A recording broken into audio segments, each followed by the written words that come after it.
No niin, tänään on sitten tarkoitus maistella Blair's Mega Death Saucea, joka lienee melko tulista.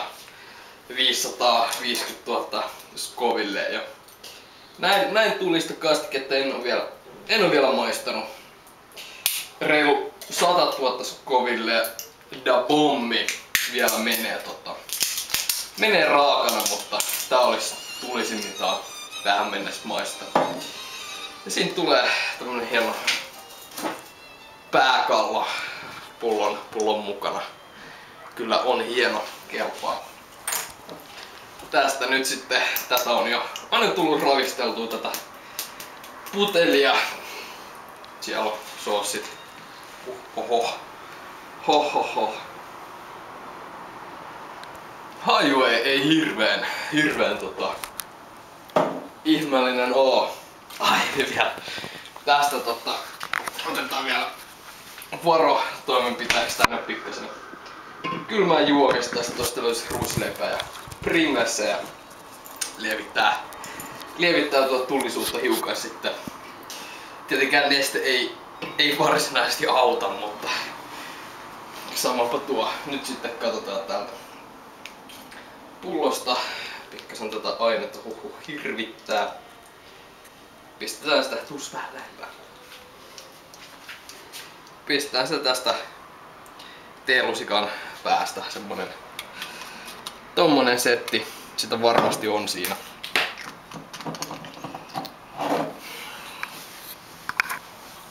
Noin. Ehkä vähän pyyhitään vielä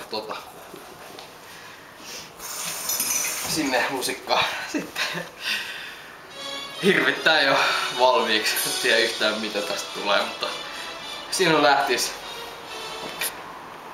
Blair'sin Mega Death Sauce sitten.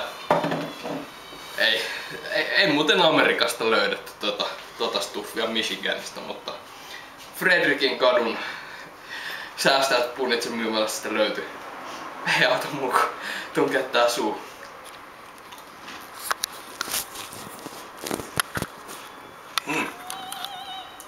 Ensimaku on melko mieto. Ei niinku. Ei se paljon polttele. Näin alkuun.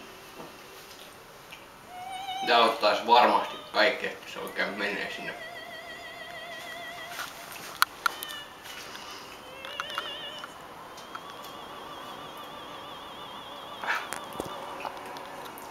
Enpä tiedä. Tätähän voisi ottaa vaikka vähän lisää. Niin, tai sit ei. Tai sit en ehkä otakaan ihan vielä. Se tulee sieltä pikkasen viiveellä. Se rupee sieltä vähän polttelee pikkuhiljaa. Vähän se polttelee tuolla. Ei nyt mitään. Ei nyt mitään ihmeempää polttaa. Kyllä se nyt se jälkipolto on aika salakkaa. Tavallaan se iskee sieltä. Se asia rupee suuhun tulemaan aika hyvin sylke erittyy, mutta ei nyt mitenkään ihmeellistä.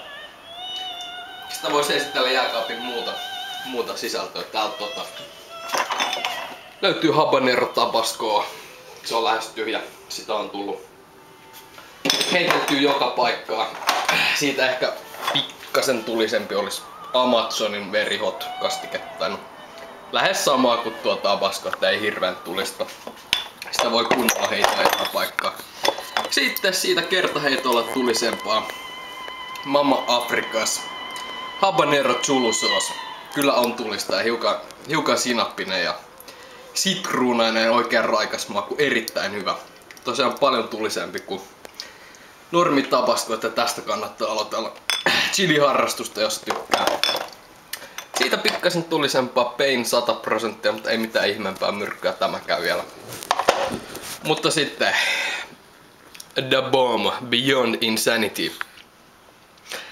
reilu 100 000 Scoville yksikköä. Ja on kyllä tulinen kastike. Tätä voi suositella oikein hyvin. Tätä on tullut teelusikallisia vedeltyä paljolta, mutta nyt sitten uusimpana Blairsin Megadeth Sauce. Ja 500 000 Scoville kyllä polttelee hyvin suussa, mutta ei näin chili-harrastajana, ei se nyt mikään hirveen kummonen polte oo. Kyllähän se vieläkin polttelee siellä tietenkin. Maku tuntuu pitkään, sitä on jo 2 minuuttia tässä jauhottu paskaa. Vieläkin maistuu. Mutta eiköhän se ollut siinä.